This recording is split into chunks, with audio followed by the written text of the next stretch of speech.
Третья проблема, которая стоит очень серьезная, это мерзлые бытовые отходы. Они, к сожалению, вот не попадают в зону действия, так сказать, регионального оператора. Они относятся, как это ни странно, к жидким бытовым отходам по классификатору. Поэтому, соответственно, в нашу модель обращения с отходами они не включены. Также я знаю, что многие домоуправляющие компании хотели бы, чтобы контейнерные площадки, которые по закону также должны содержаться либо домоуправляющими компаниями, либо муниципальными органами власти, находились в ведении регионального оператора, с тем, чтобы региональный оператор поддерживал, значит, порядок на этих площадках.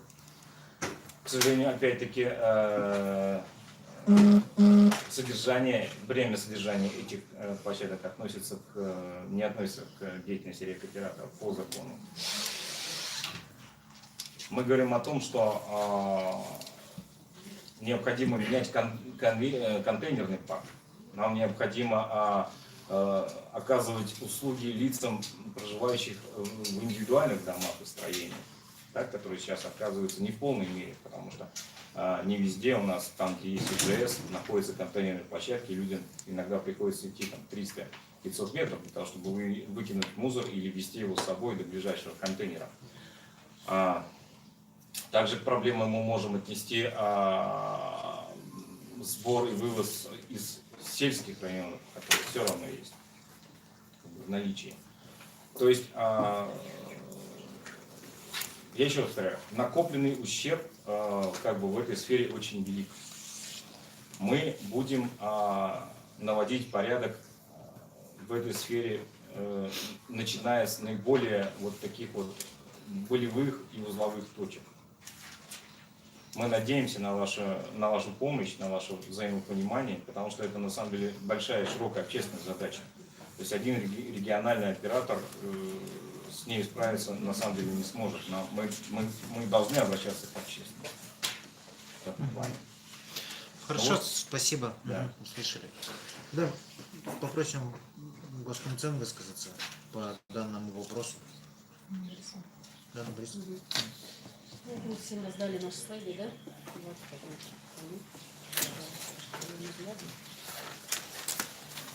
Так, здесь приведены нормативно-правовые акты, согласно которым, значит, реформа рынка.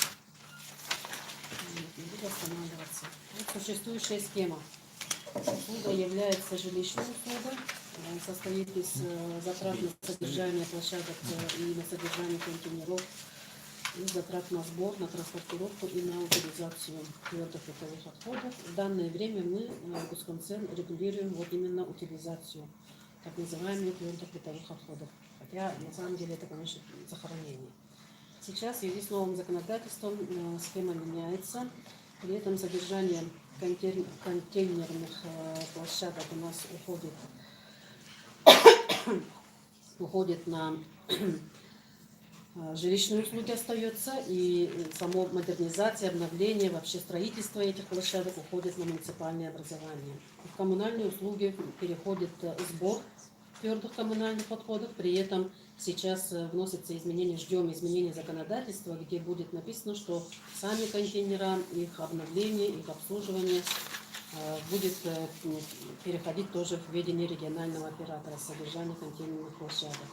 Транспортирование ТКО, хотя и входит в новую сферу, но это остается конкурентной средой. Здесь тарифы определяются по конкурсу. И регулируемая услуга, она вместо утилизации теперь будет называться захоронение ТКО. И все вместе это будет коммунальная услуга по обращению с ТКО. Чем занимается региональный оператор. Региональный оператор заключает договора с собственниками отходов, с образователями отходов, с каждым, не только с населением, но и с юридическими лицами, со всеми. И тарифы регулируются для всех, не только для населения, но и для юридических лиц. В ведение регионального оператора входит деятельность по сбору, по транспортировке, по обработке, по утилизации, по обезвреживанию и по захоронению ТКО. Здесь надо обратить внимание, что именно обработка и утилизация, то есть все, что связано с переработкой собранного мусора, это уже не подлежит регулированию в части тарифов. В части тарифов регулирование именно касается сбора, транспортировки, обезвреживания и захоронения. И все выстраивается в соответствии с территориальной схемой. Договор является публичным, то есть региональный оператор не имеет права отказывать образователю отходов в заключении договора. Тарифы могут дифференцироваться по муниципальным образованиям, по видам отходов могут дифференцироваться.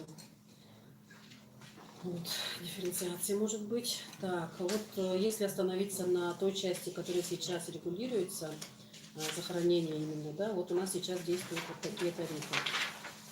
От минимума до максимума мы привели. Ну, понятно, что на Арктике это дороже, все равно содержание свалок обходится.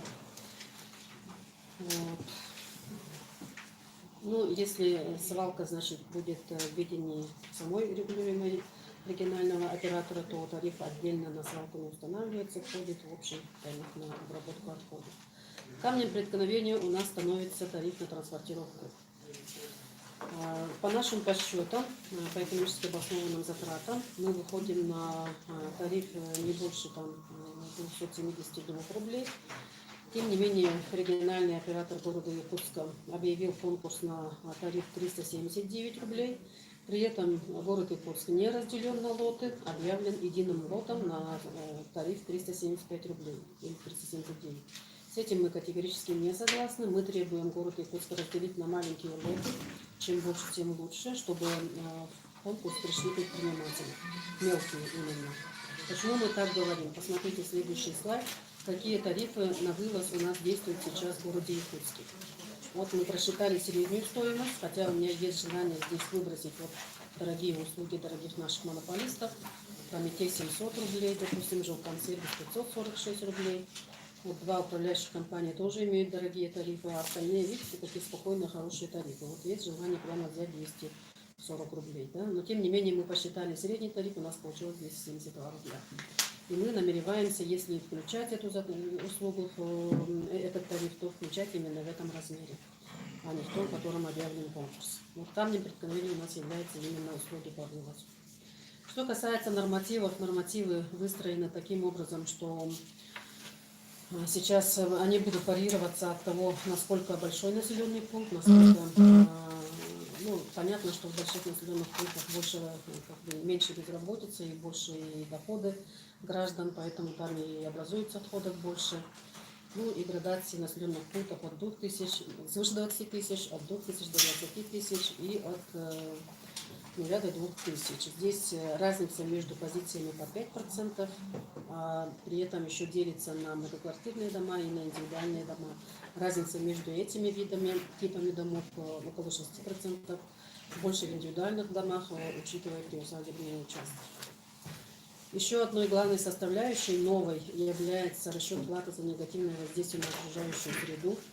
Сейчас эту плату у нас никто не платит. И получилось так, что те субъекты, которые утверждали эту плату раньше, то есть в 2018 году, они включили эту плату в размере 663 рубля по действующей в то время ставке. Но потом решением правительства ставки были снижены до 95 рублей в 2018 году и будут потихоньку расти до 2025 года. Вот такое решение принято. И таким образом, вот те субъекты, которые уже успели утвердить такую ставку, для них появился люфт. Или они снижают тарифы на этот размер, или они направляют их на инвестиции. Мы в связи с тем, что в 2018 году не успели с тарифами, идем на 2019 год с тарифом 194,5 рубля. Ну а дальше уже вот по графику будет подниматься. И вообще основные моменты я бы хотела обратить внимание. В первую очередь это возможность наша утверждать тарифы или на квадратный метр, или на кубический метр. То есть на человека, да? На квадратный метр или на человека. Для юридических лиц тариф будет утвержден в кубических метрах. По населению есть споры, утверждать ли в квадратных метрах, утверждать ли на человека. В принципе, как бы логика такая, что, конечно же, образователем отхода является человек, и, конечно же, надо утверждать на человека. И насколько у нас субъекты другие утвердили тарифы, мы видим, что они в основном утверждают на человека. Но в то же время сейчас у нас в республике действуют тарифы с квадратного метра у всех управляющих компаний, и люди все привыкли платить с квадратного метра. Если будет изменение на человека, конечно, там будут большие изменения.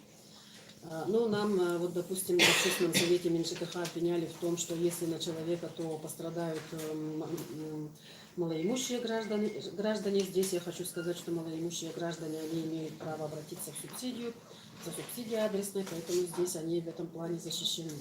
Но в то же время средний слой населения, конечно, тут будут движения в зависимости, индивидуальные, в зависимости от количества членов семьи и от площади помещений. Если сделаем на квадратный метр, то от площади помещения просто общий индекс будет, а если сделаем на человека, то там будет движение. Поэтому здесь нам надо с вами посоветоваться, как утверждать. Это дается право нам решать, в каком измерении утверждать. Проблема наша, особенность вот мерзлых бытовых отходов, о чем остановился Денис Валентинович в своем выступлении. Проблема это есть, и когда мы считаем тарифы, по нашим расчетам выходит, что в частично благоустроенных домах, где есть мерзлые бытовые отходы, тариф будет падать на твердые коммунальные отходы. Это означает о том, что действительно эти отходы, они являются дорогими, потому что их вывозят тракторами. И это сезонная услуга, поэтому здесь очень много вопросов.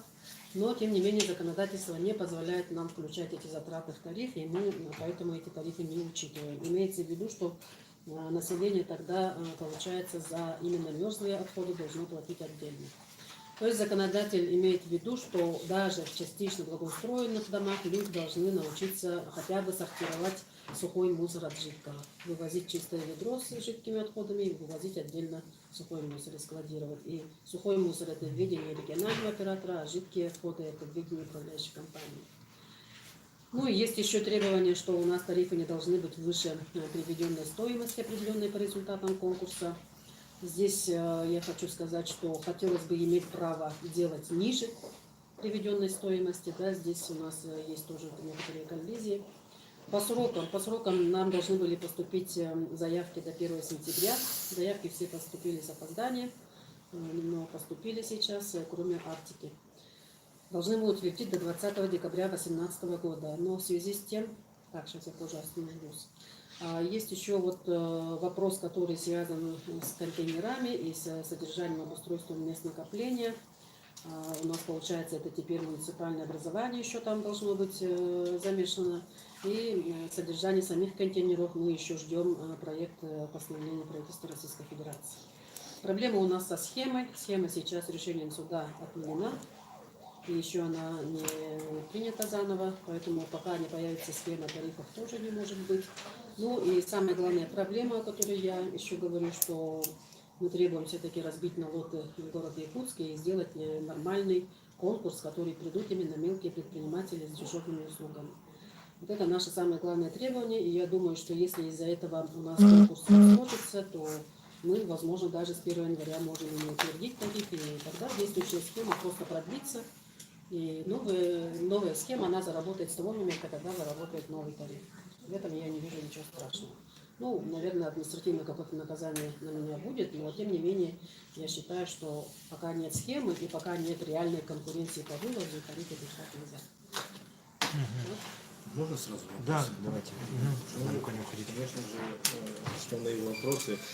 Танина Борисовна, я хочу первый вопрос задать такой. НФ предлагает унифицировать систему расчетов тарифов, установив везде исчисление отходов только в тоннах, и отказаться от расчетов отходов по квадратным метрам жилья. Вот сейчас вы сказали по человеку, по людям, по человеку, по квадратным метрам. Не в тоннах, а в кубах. Ага, вот. И, вот, да, в кубах, да? Да, Кубах, есть, кубах, конечно. кубах, я да. извиняюсь, поправлюсь, да. Вот. Да, Это конечно, мы вопрос. тоже склоняемся к кубам, да, но тем не менее, когда мы утвердим тариф в кубах и на человека, то есть если в кубах, то это на человека, то региональному оператору придется, значит, следить за тем, сколько человек там проживает, прописка, выписка, вот эти вот все дела. Сейчас у нас нет услуги, которые бы с человека утверждалась. У нас те услуги, которые были на воду сам с человека, да, они все сейчас оприборены. Поэтому ни для кого не является проблемой вообще, сколько живет человек в этом доме, да? А все остальное у нас квадратные метры, поэтому никто с этим не разбирается. А если мы утвердим человека, то появляется вот эта вот проблема, разбираться с прописками. И, конечно, пострадают семьи, где живут много людей, конечно, они пострадают. И при этом в домах, больших домах, где живет, допустим, в большой квартире, где живет 2 человека, там будет удешевление. тоже немножко несправедливо, правда, есть тот момент. В И то же раз- время и да, второй вот все вопрос. соседи у нас утвердили именно на человека. Я извините, перебил. Извините. И второй вопрос, это вот разбивка на лоты города Якутска, например. Это поможет снизить тарифы? Конечно, поможет. Придут То есть мелкие предприниматели. Есть такое. Да. Мы видим, что город Якутск объявлен единым лотом именно для того, чтобы пришел монополист с тарифом, там, я не знаю, 700 или 500 рублей. Мы с этим категорически не согласны. 375 рублей объявленный конкурс, и он завышен. И еще вот до конца все вопросы задам, потому что они нас, вот, ну, скажем, беспокоят. Насколько может, ну, в теории или в практике, как уже сейчас, вот, может быть, повысится тариф все-таки? Во сколько? Считаем, новые позиции у нас появляются, связанные с выплатой вот негативного воздействия на окружающую среду, содержанием оператора, естественно, тоже им на что-то надо жить, да. Новые выплаты будут связаны еще с инвестициями. У нас вообще нет сейчас инвестиций, да, а появятся инвестпрограммы, нам придется это включать в тарифы, потому что действительно надо вложиваться в отрасль, чтобы сделать более-менее ее эффективным, да. И, ну, агентские сборы, конечно, будут связаны, если на человека, то там, конечно, проблемы будут, заключение договоров со всеми управляющими компаниями, со всеми юридическими лицами, со всеми предпринимателями. Все-таки повысится? Вот это, конечно, повышение Насколько будет. приблизительно? Я сейчас не скажу, все зависит вот от транспорта. Все зависит от транспорта. Ну и, может быть, насколько он правильный вопрос, не знаю, но все-таки хочется его задать. Поясните, пожалуйста, может быть, я заблуждаюсь, но ведь у нас это не только город Якутский, где оператор будет, туда входит и Покровск. Да, здесь Да, и сюда возить мы будем на Намский, 26 километра. Намский, Нет? Тангаласский и Нет? Горный. Не на 26 Ну, километра. это Я- уже вопрос не к нам, это уже вопрос Да. к схеме по Мгм. ЖКХ, наверное. То есть, чтобы, как у нас равномерно, чтобы город не платил за Покровск, как мы сейчас платим за газ, горожане платят за село. То есть это субсидирование, да, перекрестно? Чтобы у нас не получилось такое, что... Да, да, с самого начала, когда вообще появилась эта тема, мы с самого начала сказали, что каждое поселение будет платить сам за себя. И у нас тарифы по поселениям будут дифференцированы в зависимости от расстояния свалок. И от количества, вот вы сказали, людей проживающих. Это нормативы. Нормативы. Это то, что платит человек. Ну и вот в деревнях, конечно, да, там есть проблемы вообще в организации этого бизнеса, да, и вообще там должна поменяться психология вообще человека, получается, да, включая также и мерзлые бытовые отходы, да, там тоже с психологией все связано будет. Поэтому этот бизнес будет, конечно, становиться на ноги трудно, и, наверное, потребуется время, чтобы все стало на ноги. Ну, наверное, в деревнях, конечно, надо утверждать на человека. Там уже с этим легче, с Ну учетом да. количества проживающих. А вот именно в многоквартирных домах, городах, там вот есть спорный вопрос, или с квадратного метра, или с человека. А вот вопрос еще, да, в тариф, наверное, к вам обоим, да, там, я не знаю, как правильно распределить, расскажите. Частный сектор, он вот в этот, в 375 рублей за кубический метр же, правильно, да, 379 или 272, это среднегородской или только для многоквартирных, или это для всех, и частный сектор в том числе будет такая же цена? Общий. Общий. И для юридических лиц. Для всех вообще, все, для всех полностью, единая цена будет. Хорошо, спасибо большое. Можно? Да. Выскажу сразу. Да, вот по поводу вот этого тарифа для юридических лиц, значит, конечно, да, имеется проблема в этом плане, потому что мы знаем, что в других регионах, например, тариф для юридических лиц отдельный от населения, он выше, потому что это коммерческие организации.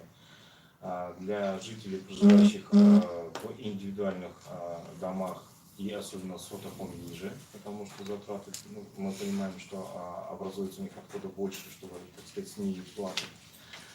Вот. Поэтому в других субъектах эти тарифы не едины, они различные. А теперь разрешите мне ответить на вот, значит, предложение Госкомцен по поводу разделения города. Мы, конечно, это предложение учтем и рассмотрим. Но я хочу отметить, что все наши действия в этом направлении находятся в строгом соответствии с законом, значит, который предписывает нам разбить нашу территорию не меньше, чем на 3 лота. Мы разбили на 5 лотов. То, что город Якутск является единым лотом, ГО город Якутск имеет свою внутреннюю логику. И вот какой. Дело в том, что федеральный закон говорит нам о том, что цена на перевозку определяется результатами аукциона, проводимый вот в рамках этого лота. Соответственно, если мы разобьем город на несколько частей, у нас в разных частях города, соответственно, каждому лоту эта цена будет разной. То есть в Гагаринском условном округе человек платит одну цену, а в центральном другую. Это не совсем, мне кажется, правильно. Это во-первых. Во-вторых, разбитие на лоты приведет к тому, что экономически очень целесообразный центр города, куда заявятся многие компании, значит, без внимания не останется, а окраины, которые у нас сейчас имеются, никто не захочет обслуживать, и никто туда не придет на это самое обслуживание. Чтобы не допустить, это примерно так же, как такая же ситуация возникнет, как сейчас у нас. То есть МУП жилкомсервис работает по окраинам, значит, несет на себя социальную функцию, а коммерческие организации стараются сконцентрированные многоквартирные дома сами. Чтобы этого не происходило и услуга оказывалась качественной всему населению городского округа, включая и Марху, включая и Кангаласы, соответственно, город идет единым лотом. Только по этой причине. Никаких монстров-монополистов мы не выращиваем. Что касается цены аукциона, то она также определена в соответствии с 223 федеральным законом по коммерческим предложениям, которые мы разослали, значит, действующим перевозчикам. У нас в городе имеется ассоциация перевозчиков, куда входит 99% перевозчиков, имеющих лицензию и работающих в правовом поле. 99% туда входит. Соответственно, эти перевозчики, не ассоциация, а именно перевозчики, ответили нам на наши эти запросы. То есть, иначе говоря, все наши действия находятся исключительно в правовом поле. Ага, ну это понятно. Но на самом деле же формирование тарифа не должно быть в порядке заявителя, да, кто сколько заявился, там, условно говоря. Нет, конечно, можно я скажу Да, по вот, этому поводу, да? И даже если город будет разделен на 20 лотов, да, и там будут разные тарифы на перевозку, это не означает, что на 20 территорий будут разные тарифы.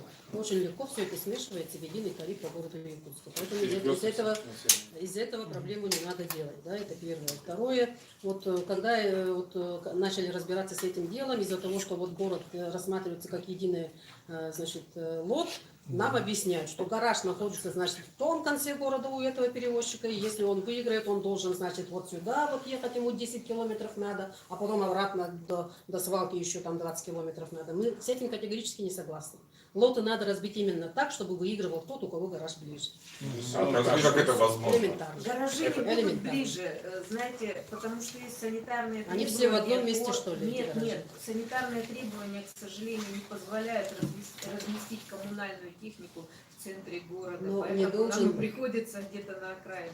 Пусть на окраине, но ближе к той территории, в которой он будет Да. работать. А не в том конце города, за 10 километров. Ближе к Гагаринскому, к центру нет близких вообще. Давайте послушаем вопросы, давайте. Хотел бы вот такую тему затронуть, да, Антон Борисович, к вам вопрос. Вот думаю, что ее как-то упустили. Формирование вот при... Если можно, тарифе, представьтесь, пожалуйста. чтобы- ЦДС Михаил Геннадьевич. При формировании тарифа, вот я думаю, что упустили такую немаловажную деталь, как образование крупногабаритных отходов. То есть у нас это тоже есть проблема, и как бы она сейчас, она как бы здесь она вот это вот смешивалась с твердыми бытовыми отходами или с твердыми коммунальными отходами, как бы, ну и это решалось за счет управляющих компаний. Но это не секрет, что вот эти вот объемы, которые считаются крупногабаритные, они в обычный, вот специалисты скажут, что в обычный мусоровоз они просто не входят, и нельзя их туда смешивать. У нас было вот, как бы, для этого нужна даже отдельная грузовая техника, отдельные люди, отдельные трудозатраты будут, совершенно отдельные. Технология даже будет другая, да, но это ручная погрузка. Это раз. А во-вторых, как бы, ну, люди выносят все, начиная от дверей и окон, когда начинают делать ремонты, кровати, шкафы и прочее. У нас было даже такое вот на нашем жилом фонде, дважды выносили, один раз фортепиано, другой раз вообще рояль. Как он там помещался, так они выносили. Но это же надо было убирать. И дело в том, что он обычно, как правило, как вы его не поставьте, этот рояль боком, верхом и низом, он никак не вместится в этот контейнер мусора, он стоит рядом. И это уже считается захламленность, да, это считается негабаритный груз. Это вот тоже как бы надо учитывать, да. И второй тоже немаловажный вопрос, я вот тоже пытаюсь, я уже давным-давно работаю вот в этой коммунальной сфере, и вы знаете, вот я наблюдаю такую картину. Если у нас коммунальные тарифы растут, у нас почему-то население под коммунальными тарифами подразумевает всех. Начиная от коммунальщиков-монополистов, которые, так сказать, своим пользуются монопольным правом, устанавливают тарифы независимо от желания собственника, то жилищные услуги у нас всегда устанавливались или муниципалитетом, или собранием. Мы все с вами являемся собственниками. Вы задайте вопрос, чтобы можно Сейчас было я задам вопрос. ответить. Я просто предысторию рассказываю. И вот как бы уже с 2006 года, если была жилищная услуга, это я сейчас подойду плавно, жилищная услуга была в общей сфере коммунального платежа 33%, то на сегодняшний день она в республике у нас составляет 11%. Видите, в 3 раза снизилась жилищная услуга. В среднем в России составляет 10,9% жилищная услуга. Самая большая 16,7% это по Ямало-Ненецкому автономному округу, да?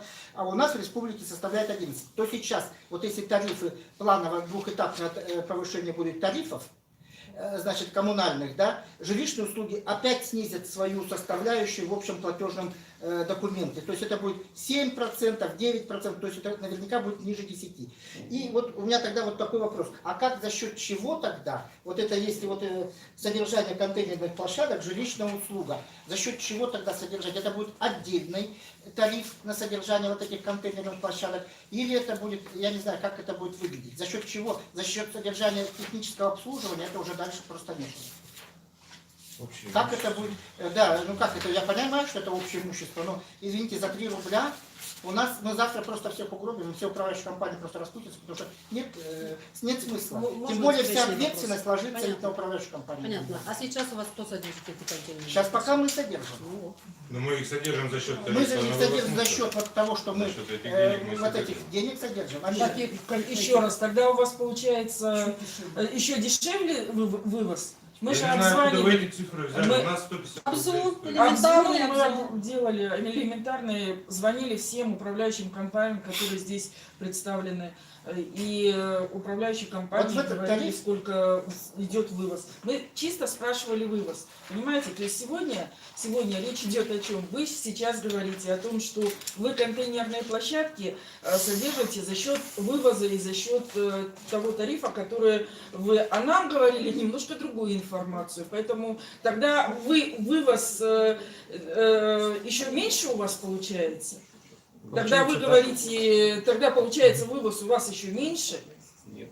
Ну, вот Ну, понимаете, получается, вы сегодня опять говорите о чем? Вы говорите о том, что за счет вывоза, то, что вам тариф утверждали с квадратного метра, ну, сегодня муниципальное образование, тариф в городе утвердил 2,77, да? И вы за счет этого тарифа, который вы собирали с населения, вы говорите о том, что вы платили и за вывоз, и за утилизацию, и еще за содержание контейнерных площадок. Правильно вы говорите? Мы правильно вас поняли? А нас уверяют, А нас транспортники, уверяют, что совершенно наоборот, им не хватает 2 рублей 77 копеек, и поэтому управляющие компании вывоз платят за счет техобслуживания. Да, правильно.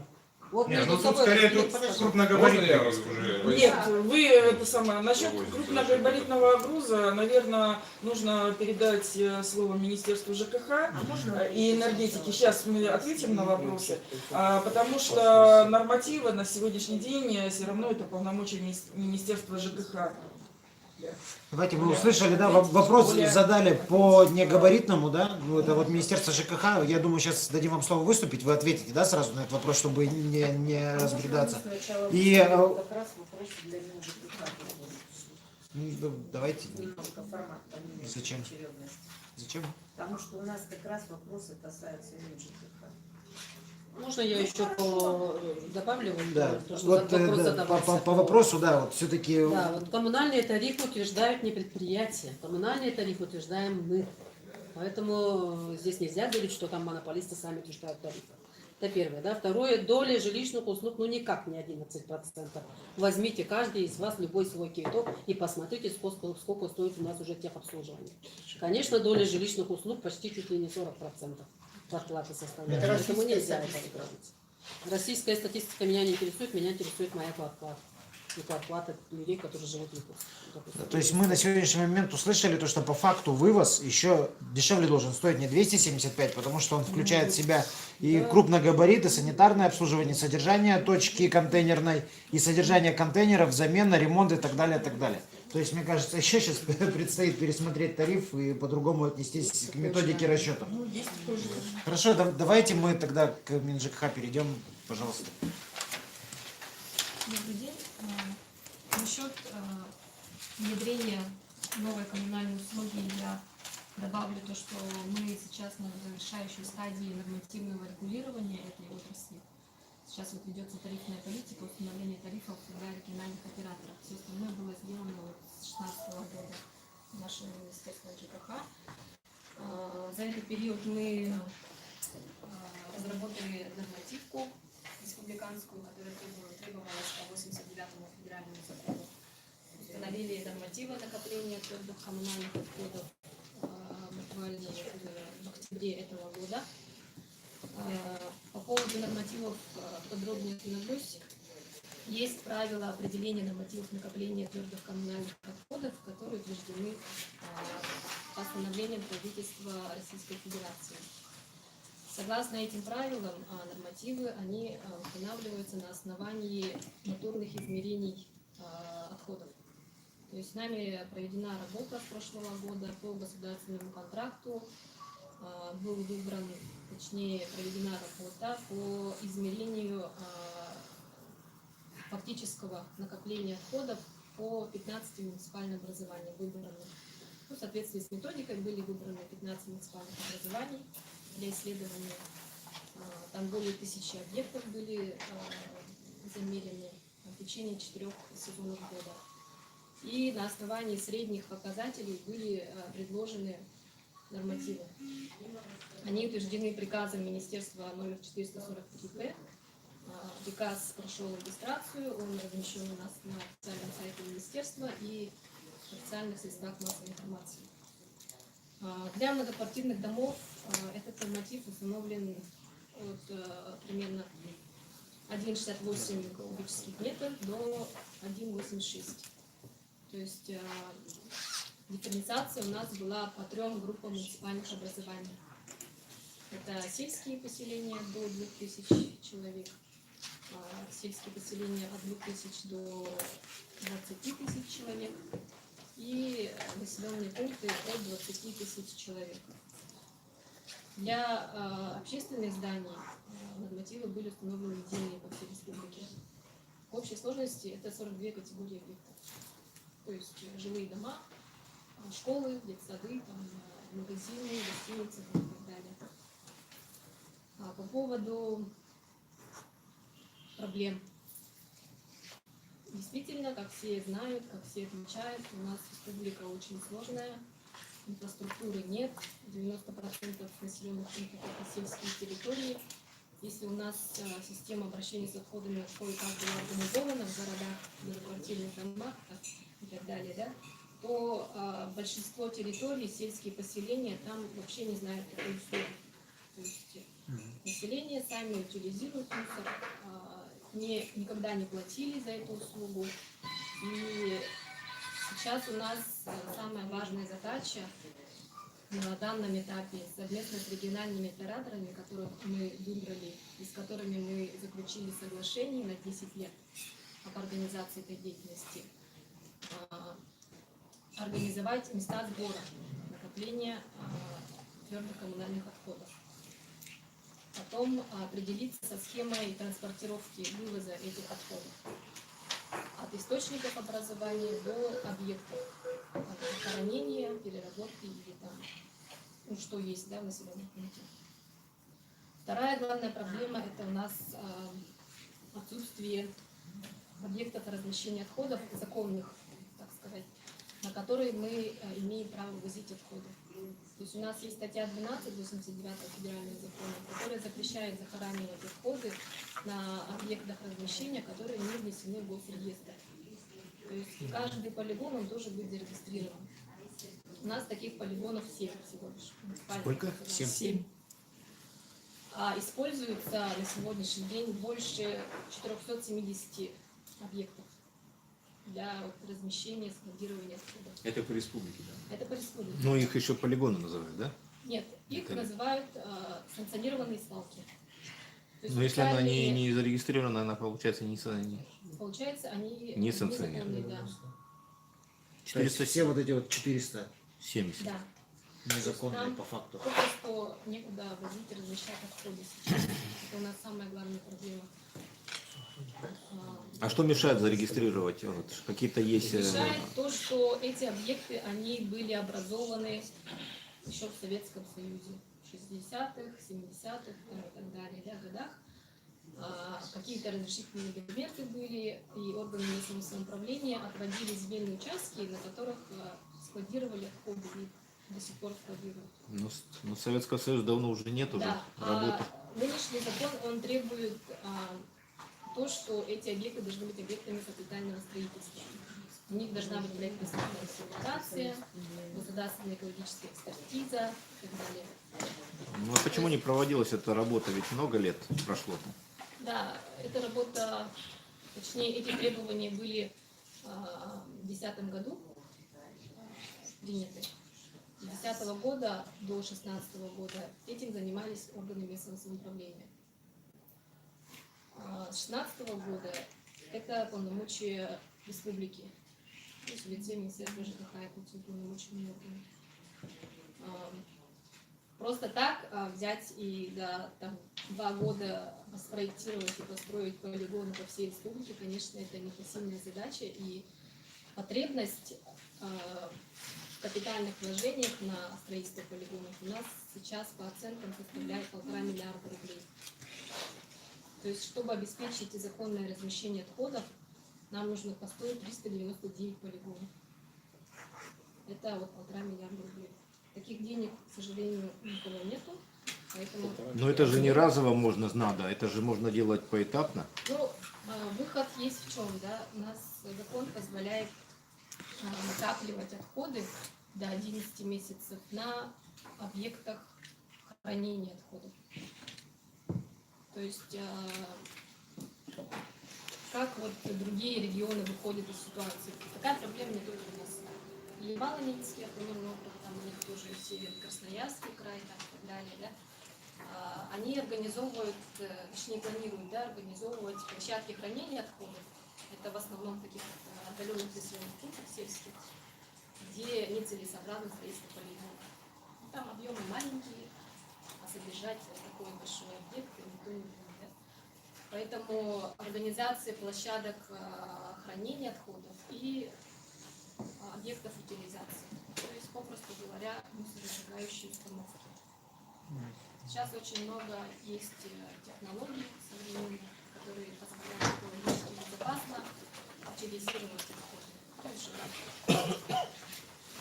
Поэтому мы сейчас занимаемся актуализацией нашей территориальной схемы обращения с отходами, пересматриваем вот эти вот планы строительства, которые были определены нами в 2016 году еще, когда была эта схема утверждена.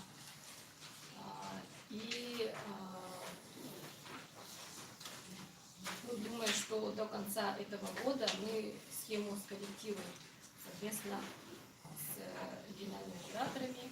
Они у нас участвуют в этой работе. Мы у них запросили исходные данные, которые нам требуются. Этой работой мы сейчас занимаемся, да. Плюс еще в том, что территориальная схема по новым правилам, добавлю, да, у нас постановлением правительства РФ в сентябре этого года утверждены новые требования территориальной схемы.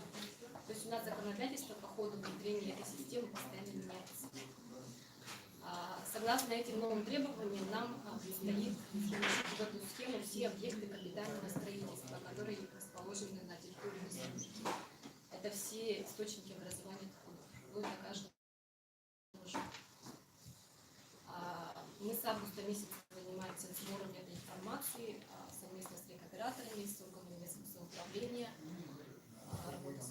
конечно, но думаю, мы с этим справимся, да.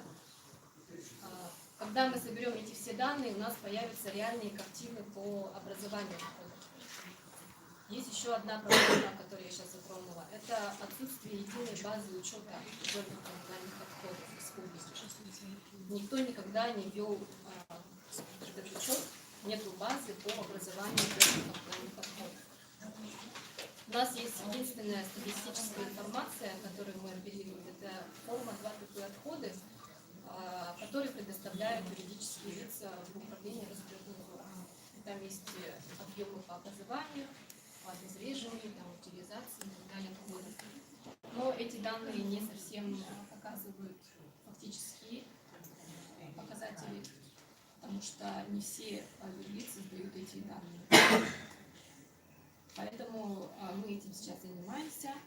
И после того, как мы определим наши реальные объемы образования отходов, думаю, уже появится какая-то реальная картина по тарифам, как вы сказали, да, представители Роснацена, и реальная картина по организации системы региональными операторами.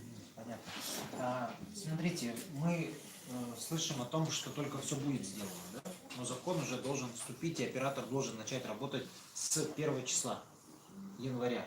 То есть при отсутствии вот этих всех данных, при отсутствии схемы, по факту он не может начать приступить к работе. Четкой аналитики. Правильно? Нет, у нас территориальная схема есть, просто она сейчас корректируется, то есть Нет, то есть, пересматривается. ее по факту мы считаем нет. Ну как, если мы корректируем что-то, да, то Ну да, по факту нет. получается, что да. Когда оператор может начать приступить выполнять федеральный закон? Начнет работать. Да, как подсказывают коллеги, с момента установления тарифа. То есть А у как нас могут установить тариф, если у нас нет схемы? То есть невозможно, ну, в этом не вся проблема. замкнутый круг получается. Да. И как этот замкнутый круг разорвать? То есть мы должны от вас дождаться документов. Как А я можно отметила, дополнение небольшое?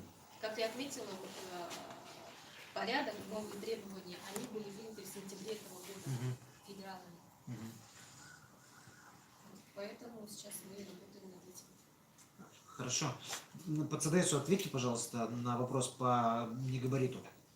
То есть мы не понимаем, не знаем тоже, да, сколько образуется и как его куда. Самое Да. главное, кто платить. Да, впихнуть невпихуемое, извиняюсь, да, как говорят.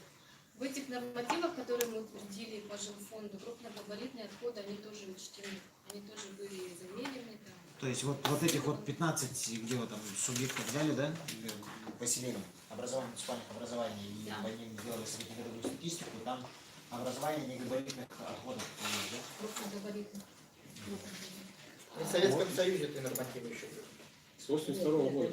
Можно вопрос? Сейчас, подождите, вот солидарность пускай, что ты хочешь По сказать? срокам. Сейчас в Госдуме рассматривается дополнение к закону, что районы Крайнего Севера и приравненные к ним, возможно, отсрочка до 2020 года, до 1 января.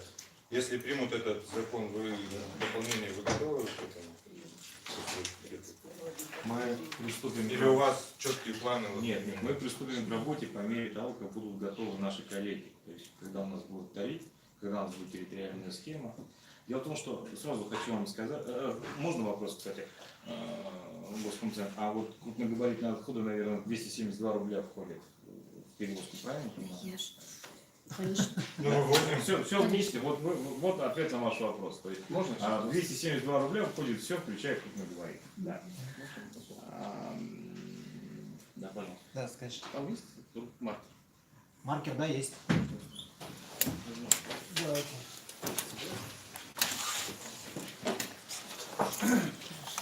Ну, я начну с простого, да?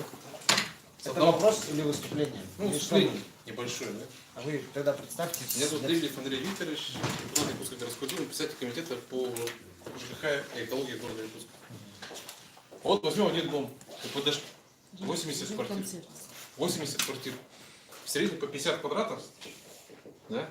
На 2 рубля 77 рублей, 77 копеек с квадратного метра.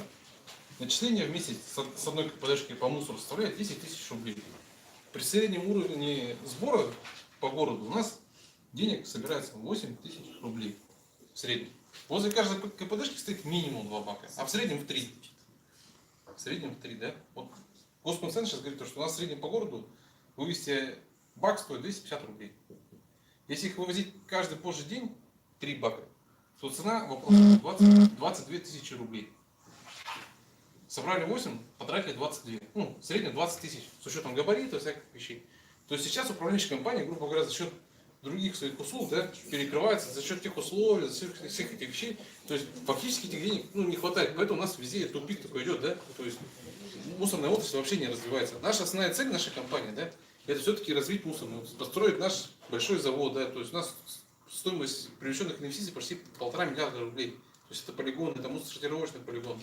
То есть инвестиционная надбавка должна быть. Все должны понимать, что сейчас денег, которые собираются жителей на мусор, его не хватает. То есть у нас в Якутии тариф, в Якутске в частности, один из самых маленьких тарифов на территории Российской Федерации. 2 рубля 77 копеек. У нас, допустим, фонд капремонта 8 рублей. Техничка 3 рубля квадратный метр. Дворник 2 рубля там, с копеечкой.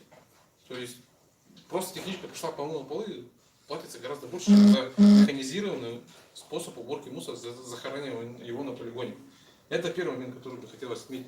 Второй момент, это норматив, который был принят, да, у нас 1,86. До этого у нас с 1982 года существовал норматив 1,72. То есть норматив 1,72 был принят в 1982 году. Вы представляете, какие были там отходы в 1982 году. То есть у нас не было ни бумаги, ни упаковки, ни картона, ничего.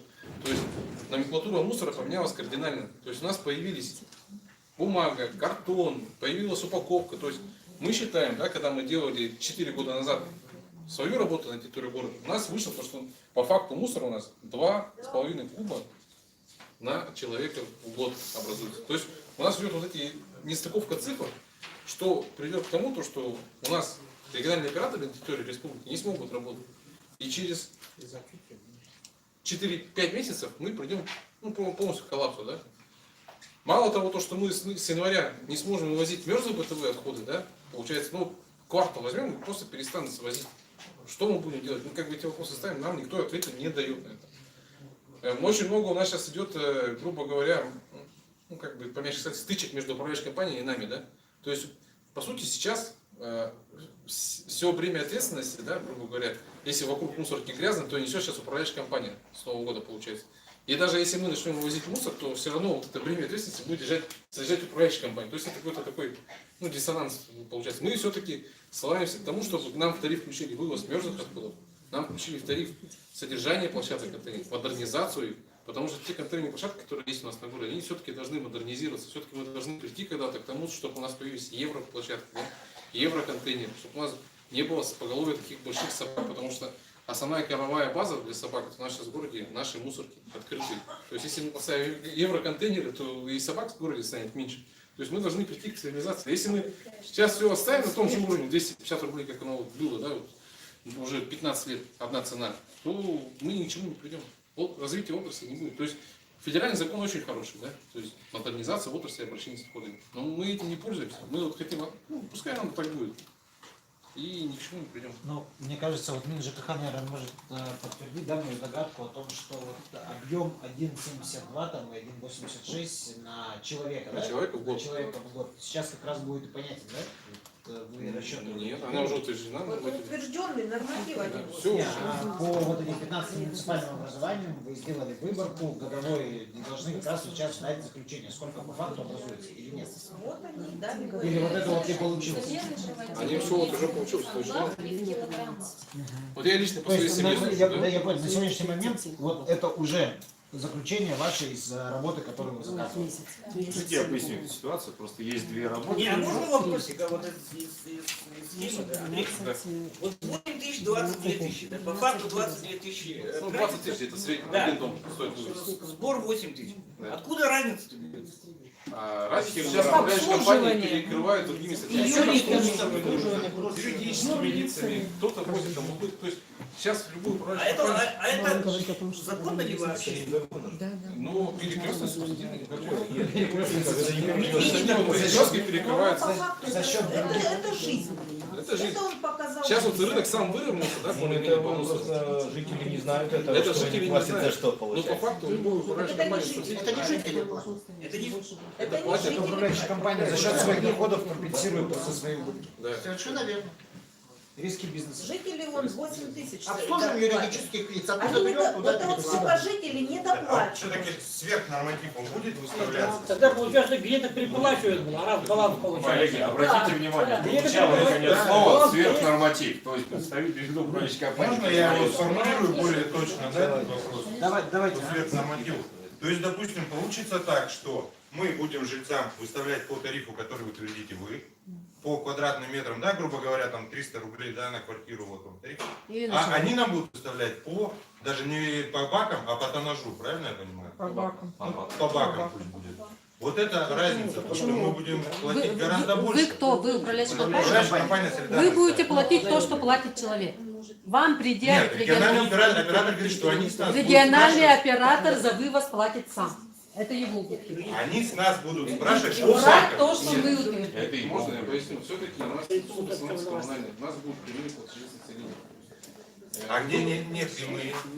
Если где через управляющую Вы будете компанию. выставлять То, жителей. что житель.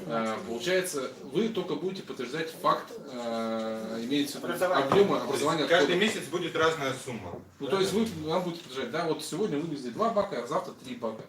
Сегодня вы вывезли крупногабарит на 2 куба, а завтра вы его не вывезли. То есть в месяц у вас будет определенный объем, и на каждый дом мы будем уже это дело распределять. То есть в этом доме столько вывезли, в этом доме столько. Нет, А сейчас, если больше? сейчас по Если явлению больше, вот тоже региональной А операции... кому тогда это будет что-то убыток посмотреть, управляющей потому что- компании? Я извиняюсь, Нет, секундочку, управляющая компания пожалуйста. сейчас Давайте уже- закончим Вот этот тоже вопрос. я не Потому понимаю что, вот потому это. что Это управляющая же нужно компания, говорить, за что. я извиняюсь, давайте все вместе не будем говорить, а то у нас не получится ничего. То есть, получается, управляющая компания по факту должна будет, если условно в предыдущем месяце она заплатила 20, вам за вывоз, да, вы выставили, да? В следующем месяц получилось 22, то есть 2000 они должны довыставить жильцам. Да.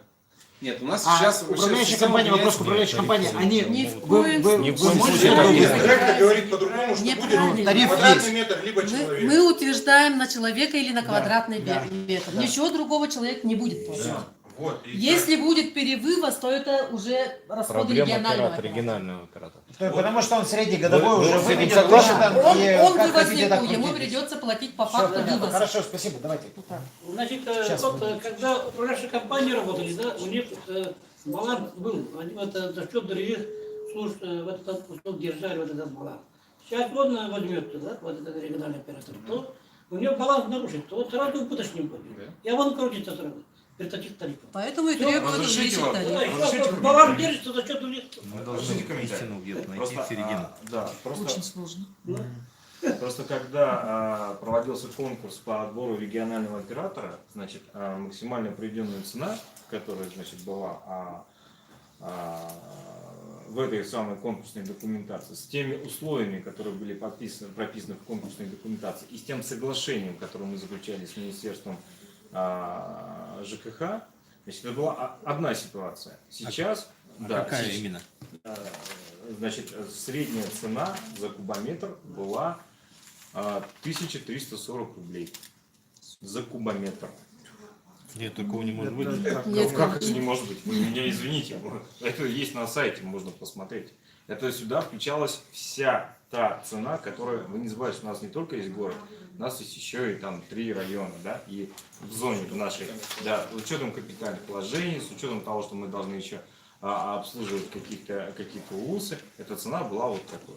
Сейчас, ну хорошо, ладно. Сейчас нам эту цену ставят вывоза 272 рубля кубометр. И сами же представители домоуправляющих компаний, перевозчиков говорят, это и даже сами Госкомцентр сейчас сказали, мои коллеги из Госкомцентра, это будет убыток регионального оператора. То есть вот с таким тарифом 272 рубля нас загоняют. Не с просто- тарифом, а с объемами. С объемами. А какая разница? Если сверхнормативные объемы. Поэтому Ну, вот у вопрос нас- объемов у нас- есть, у вопрос нас объемы нормативов вот есть. сейчас по- Все-таки вот этот вопрос, мне кажется, надо как-то... Конечно. У нас объемы. Хорошо, давайте, мне кажется, этот Давайте камень я скажу, преткновения да. мы здесь никак его не перевернем. Да. То есть это нужно поработать всем и выбрать какой-то консенсус решения вопроса и найти именно золотую середину в решении вот этой проблематики. То есть кто будет либо иметь убыток, либо кто будет на этом зарабатывать. То есть, если один зарабатывает, условно говоря, будет зарабатывать региональный оператор и все скинет проблемы на управляющую компанию, то ну, несправедливо. А если эти все убытки и управляющей компании, и регионального оператора скинут на производителя, да, на лицо, на физическое, на жильца, на население скинут, то опять же это неправильно. То есть это недопустимо, чтобы компенсировали все убытки. То есть ну, нужно найти этот объем. Мне кажется, вот нужно изучить документ Министерства ЖКХ все-таки и увидеть, что за показатели получили с 15 муниципальных образований в течение года получили. Хорошо, давайте вот мы перевозчика послушаем. Я, во-первых, хотела бы сначала уточнить, у меня вопросы. Утверждены нормативы по образованию ТКО на человека или на площадь? На человека. То есть тогда вопрос Госкомцен. А каким образом вы будете утверждать нормативы на площадь, в смысле тарифы на площадь, если утверждены нормативы на человека? Средняя площадь на одного человека у нас известна. Спасибо. Так, ну а теперь я немножко скажу по поводу, я представляю ассоциацию перевозчиков по обращению с отходами. Меня зовут Сиденко Елена Геннадьевна. Все вопросы, которые здесь возникли, они возникли не на пустом месте, и мы с ними сталкиваемся уже начиная с 2016 года, когда мы все время говорили Министерству жилищно-коммунального хозяйства, что территориальная схема не работоспособна. На сегодняшний день мы имеем все эти проблемы, потому что территориальная схема далека от жизни в нашей республике. Во-первых, не учтены у нас все-таки нормативы весьма и весьма занижены. Все подтверждают, и перевозчики, и управляющие компании, и региональные операторы, которые уже собрались работать, все говорят, что нормативы образования отходов занижены. Отсюда у нас возникает проблема у управляющих компаний по образованию сверхнормативных отходов, у перевозчиков по оплате за вывоз сверхнормативных отходов, а у регионального оператора откуда брать деньги за сверхнормативные отходы. То есть начинать надо с корня. Надо сделать нормальную территориальную схему. Во-вторых, вот региональный оператор, мы сейчас судим только по центральной зоне, посмотрели конкурсную документацию, на которую мы, кстати, направили запрос на разъяснение.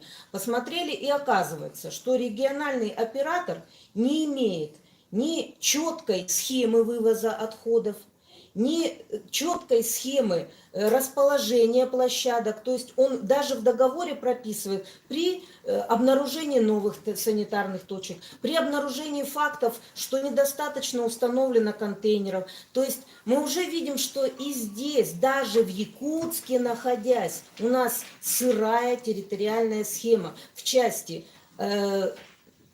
точек определения, идентификации точек накопления отходов, количественных показателей. Нет разделения по видам. Мы по видам судились с вами, по-моему, раз 5 по территориальной схеме. Кстати, оспорили. И то, что она сейчас вывешен приказ о том, что она утверждена, давайте не будем здесь лукавить. Есть определенная процедура утверждения, и то, что вы утвердили ее приказом, это вот одно письмо в прокуратуру от любого жителя, и будет совсем очень плохо. Вот почему по видам нет? Сейчас Госкомцен столкнется с той ситуацией, вот они говорят о том, что опросили компании по вывозу баков. Это одна технология. То есть приехал мусоровоз, механизированная погрузка, уехали, увезли на свалку. А вы знаете, какое у нас количество крупногабаритного мусора? Никто не знает количественные показатели, никто не подсчитывал количество крупногабаритного мусора.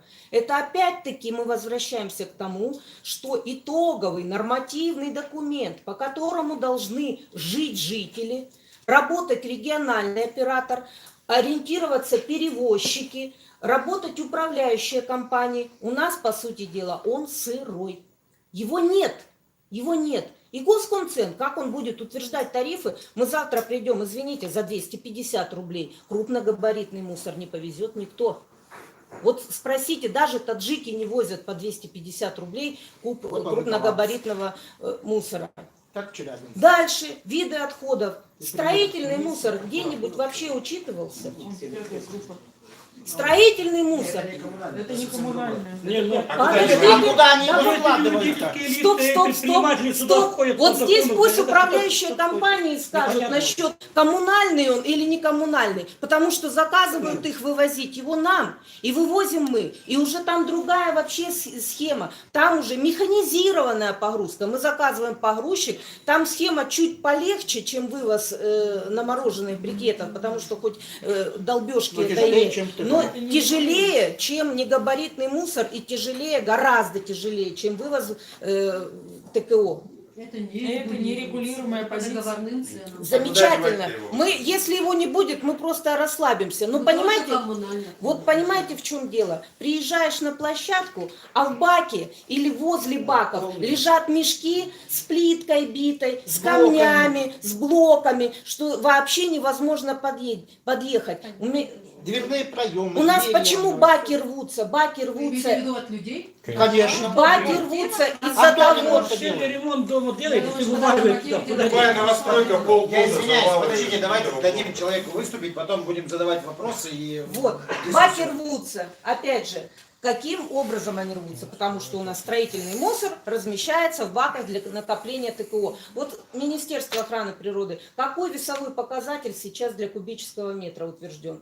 156 килограмм, правильно? То есть, что делать перевозчику? Он приезжает, хорошо, даже пусть с весами поездим, поставим весы на стрелу и будем поднимать. Посмотрим, ага, 156 килограмм, никакой контейнер не будет весить, если в него натолкают там то, что они толкают. Что, мы должны оставить этот отход и уехать дальше? А региональные операторы строительные отходы вынуждены... Это я рассказала как бы проблемы. То есть все проблемы убираются в отсутствие нормальной работоспособной территориальной схемы. И к чему мы подходим сейчас? У нас цейтнот по времени. Мы задаем самый первый вопрос. Мы, перевозчики, не хотим, чтобы у нас город 1 января погряз в кучах мусора. Мы каждый год выходим, мы работаем уже 10 лет, каждый год у меня водители выходят 1 января на работу. Мы вывозим мусор 1 января. Свалка работает 1 января, отходы принимаются. Но мы задаем вопрос всем везде. Мы готовы работать, кто нам будет платить, по какой схеме. Пока не будет утвержден новый тариф, работает старая схема. Вот это надо донести до управляющих компаний, которые сейчас не понимают, заключать у нас всегда, каждый год, у меня в середине ноября уже было продление договоров на следующий год. На сегодняшний день у меня нет ни одного договора. Ни одного. Вот у нас сейчас у перевозчиков, мы сейчас собираемся и говорим, что нам делать. Мы по большому счету 1 декабря должны уведомить работников, наш коллектив, о том, что либо они работают, либо они со следующего года не работают. А это проблема. В нашей ассоциации сейчас находится порядка 358 семей лишатся кормильцев. Это, между прочим, мы все практически субъекты малого предпринимательства. Давайте пополним ряды безработных в нашем городе. Ну, прошу не драматизировать ситуацию, конечно. Вы поймите меня, вот, допустим, как руководителя. Они же ниоткуда из воздуха не появятся, если и конкурс будет. Я все это понимаю. Но понимаете, что говорит Трудовой кодекс? Трудовой кодекс говорит, что я за 1 месяц обязана уведомить работника. Тем более за 2 месяца. Понимаете, что мне делать сейчас? Никого не надо уведомлять, надо участвовать в конкурсе. Понятно, в конкурсе. А до конкурсе. того, как заработает региональный оператор, продолжать работать с управляющей компанией. А у меня нет договоров с управляющими компаниями. Продлевайте. На какой Так. срок? А вот смотрите, Неопределенный 1 срок. января, вот 1 января заработает коммунальный услуг. Это еще не все как бы вопросы.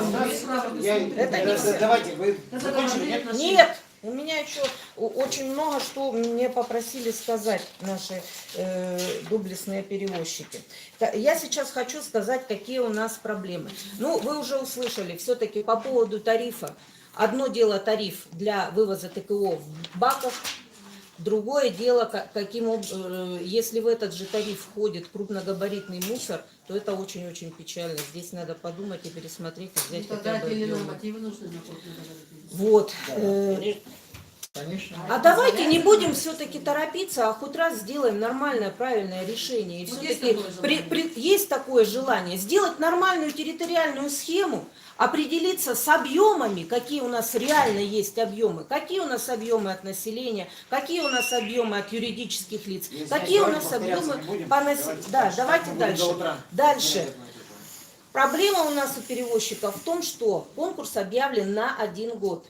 Мы уже который раз вот живем на этой пороховой бочке с 2016 года, ни один перевозчик не вложился в приобретение новой техники. И вы, как, допустим, предприниматели, должны понять нас, потому что мы вкладываем свои деньги и не знаем, вообще заработаем мы, окупим эту технику или нет. Сейчас мусоровоз в среднем стоит 6 миллионов. Что для малого бизнеса это очень-очень дорого. А имея работу только всего лишь на 1 год, соответствующая проблема. Следующее. Отвечу пока, да, почему на 1 год конкурс объявлен. Это связано с внутренними документами Госкомцен. У нас регулировано на 1 год. То есть на следующий год нужно, соответственно, снова это определить. Я думаю, что долгосрочный тариф наверняка будет. Со второго года. Со второго. На 1-й год это не наше желание, не желание. Первый год 1 год, потом уже идет на 3, да? На 3, потом на 5. Следующая проблема, это как бы то, что нас волнует. Каким образом все-таки будет оплачиваться перевывоз, сверхнормативный вывоз? Потому что он есть. Практики любой здесь скажет, что сверхнорматив. У нас норматив вывозит. проблема с нормативом. Если будет нормальный норматив, Что мы будем иметь по вывозу? Понимаете, если они соберут деньги по нормативу утвержденному, у нас деньги закончатся где-то к середине года. За что мы дальше будем работать? Можно я отвечу на этот вопрос? Да. У нас есть правила коммерческого учета твердых коммунальных отходов, которые утверждены правительством РФ, где сказано, что учет отходов ведется расчетным способом и с помощью средств измерения. То есть нормативы применяются при расчетном способе определения количества отходов. При этом расчетный способ он предусматривает использование нормативов накопления. И второй способ – количество контейнеров и объем их. То есть транспортировщики, они могут при расчетах по договорам с потребителями или с рекоператором использовать и кубы, то есть фактически. А как они нам Они будут же платить? будут, они как будут Если платить? они не да. соберут с населением только Сейчас же что конкурс уже госкомитет, объявлен, они да. уже Они должны там- повезли, столько и получат. Как мы получим, если они не соберут? Только что Госкомцен говорил, что только по нормативу будут платить. А Это же откуда Люди будут платить по нормативу. А как вам будут платить, зависит от их документации, договора с вами. Вот, к сожалению, печаль, вот коллапс этой ситуации состоит в том, что если обанкротятся они, то следом обанкротятся Килограмм мы. человека надо нормативы делать, если вы поставите сковородку герметично, и все, что-то не залезет в машину. Что там не залезет в машину? Дело не в этом, а дело в том, что норматив, норматив рассчитан. Я говорю, по факту работать надо. Давайте. Так. Ага. И как бы Да, предложение да. еще все-таки Да. по территориальной схеме. Вот Будет у нас почему такой высокий вообще норматив? Не норматив, а стоимость. Потому что у нас самая дорогая стоимость идет из-за того, что у нас идет размещение отходов. Какой вот процент платы за негативное воздействие заложен в тарифе? Ну, да, очень, очень высокий. Там, наверное, процентов 20, наверное, да? Около 20%, наверное, где-то так. плюс Больше НДС. каких? 194 из 270. Это... Нет, это вывоз. Это плюс надо. Это еще плюс, Да, это, да. Ну, в общем, НДС. смотрите. Пожалуйста, вот если у нас будет все-таки внедряться, опять же, в наших труднодоступных районах, где вот такое вот плечо, по территориальной схеме, кстати, все должны возить в центральной зоне на свалку на Вилюйский полигон. Я не знаю, она, наверное, там треснет после этого, но все должны возить туда, потому что точка... Ребята, в ГРО у нас только одна единственная свалка. Любое размещение на несанкционированной свалке — это штрафы, негативка в 25 раз выше. Это вообще неизвестно, кто будет платить. Это региональный оператор загнется раньше. Вот. Предложение все-таки внедрять. Есть достаточно маленькие мобильные установки по сжиганию отходов, которые рационально использовать именно в труднодоступных местах. Уменьшается транспортная составляющая, уменьшается составляющая по плате за негативное воздействие и, соответственно, уменьшается тариф. Вот. Можно замечание, Геннадий? Это все правильно вы говорите. Единственная проблема всего этого, да, вот этих сжигающих установок, это то, что на какие средства эти установки будут приобретаться и потом функционировать. Этих средств в тарифе нет. Если мы сейчас защитим вот этот маленький тариф, его увеличение в будущем добиться невозможно. Только за счет среднего увеличения всех тарифов. Маленьким тарифом коллеги называют тариф с ростом 2,5 раза. Стоит примерно 500 Они его тысяч. считают маленьким. Лицензирование этой деятельности займет еще порядка 50 тысяч. Вот стоимость 550. Сколько за год там в населенном пункте денег? Хорошо. берет? Елена Геннадьевна, вопрос к вам можно? Это еще не все, да? Это Нет, я предложение говорю, задам. было таким образом. Еще не закончили? Я хочу вам задать вопрос, можно? Хорошо. Ага. Смотрите, да, вы говорите о том, что занижены объемы. Да. С чего вы такой вывод сделали? Норматив занижен. Да, с чего? ну вот нам только что Министерство ЖКХ сказало о том, что проводили научную работу в течение года по 15 муниципальных образованиям. Всесезонные, 4 сезона были изучены и пришли вот к такому тарифу.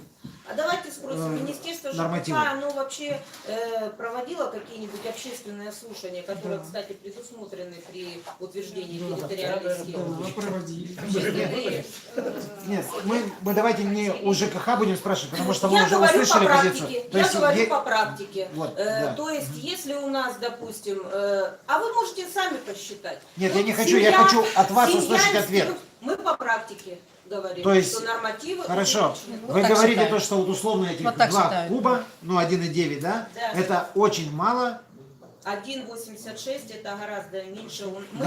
Гораздо меньше, это насколько Мы гораздо вот- меньше? Вот Сейчас, по нашим пусть ответит, я просто хочу предварительным услышать, потому что подсчетам говорят то, что...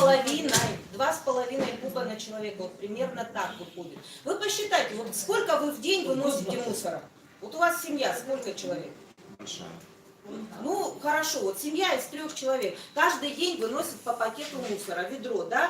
0,1 кубического метра. Правильно? 0,1 кубический метр. То есть вы Можете из своей набрать? практики, условно, я извиняюсь, можно я все-таки хочу услышать ответ на этот вопрос? Почему Мы вы по считаете, что практике. завышено? Мы с Вот практических 1,86 на Да. одного человека это занижено. То есть вы по факту вывозите 2,5. Больше, да, 2,5. Вот То, откуда практика берется? подождите, и это Свои касается только ТКО. ТКО. Все. Сюда Не в входит ТДМ ни во что. ничто, Да. ни габарит не входит, ничего, Да. никакие другие вопросы.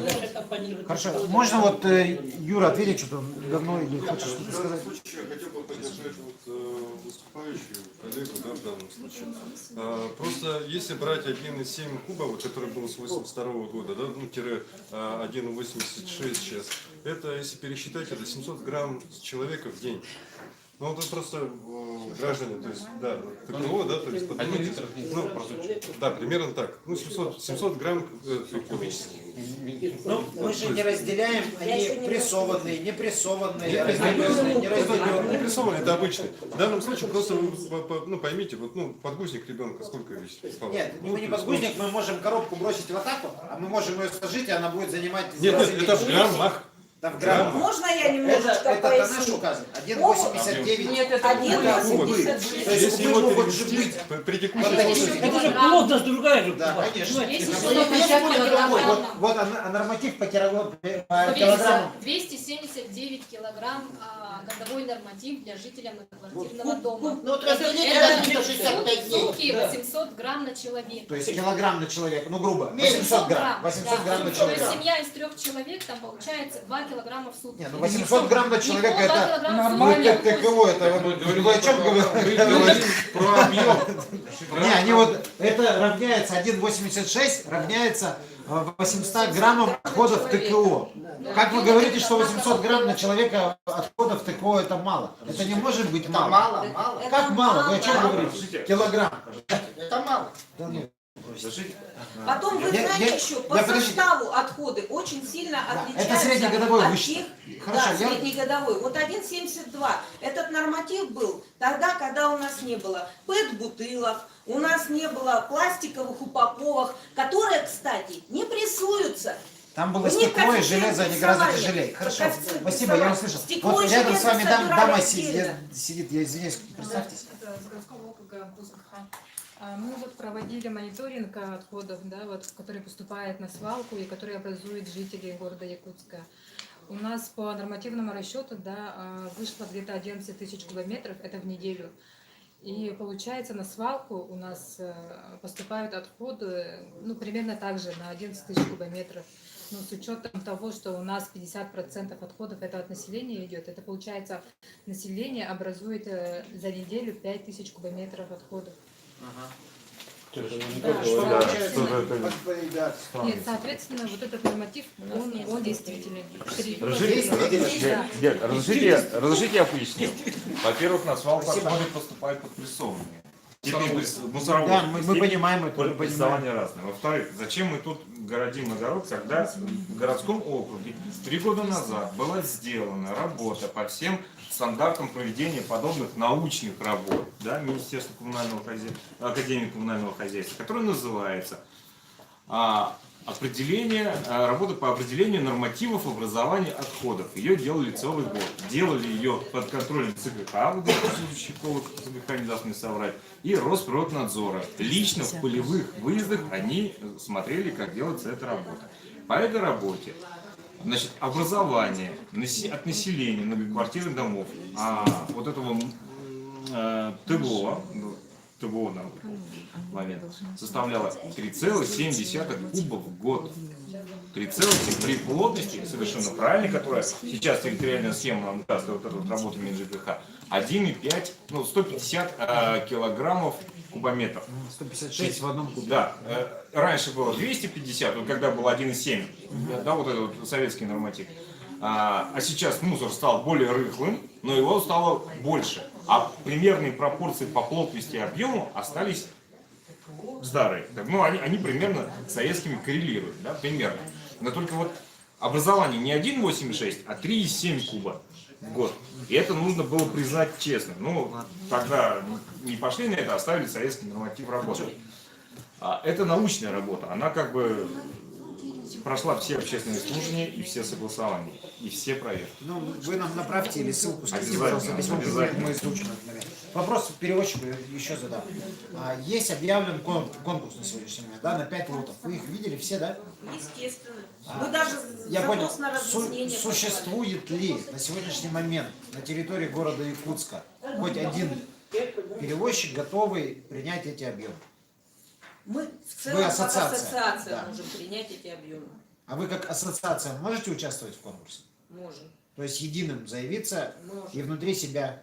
Да. Хорошо, я это хотел услышать. Опять Спасибо 5 большое. лотов это намцы, это хангаласки, Намцев это нет, мы не горные. будем участвовать сразу. Нет, я спрашиваю у оригинального оператора. 5 лотов вы разбили. Намские, хангаласки, горный и Жатай.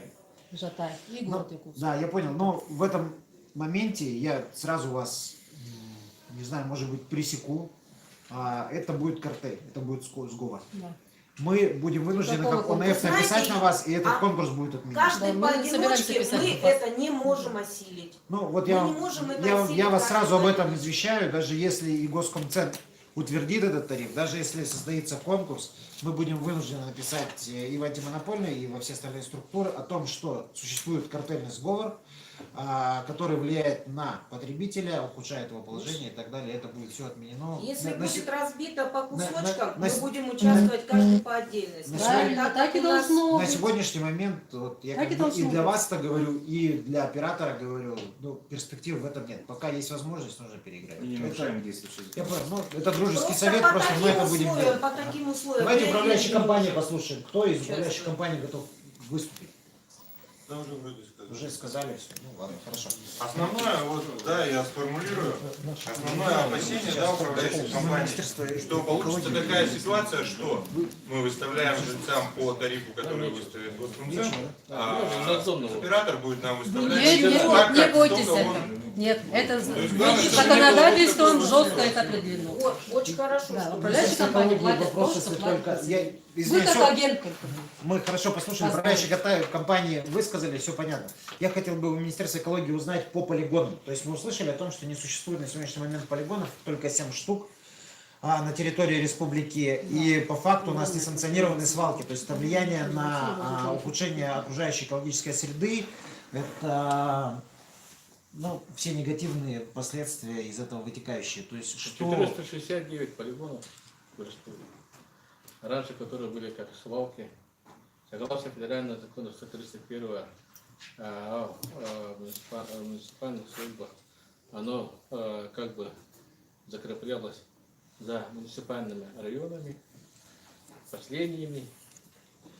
Им в свое время было отведено земельные участки, как бы документы на землю оформляли, переводили в соответствие, ограживали. Но в связи с изменением федерального закона сейчас они будут находиться за оператором. За собственниками участка, не за оператором. То есть собственник это у нас муниципалитет. Ну, где как. Ну, насчет рекультивации. Ну, согласно указа главы республики 2017 года, рекультивация полигона 9 километра города Якутска отвечает как бы Министерство экологии.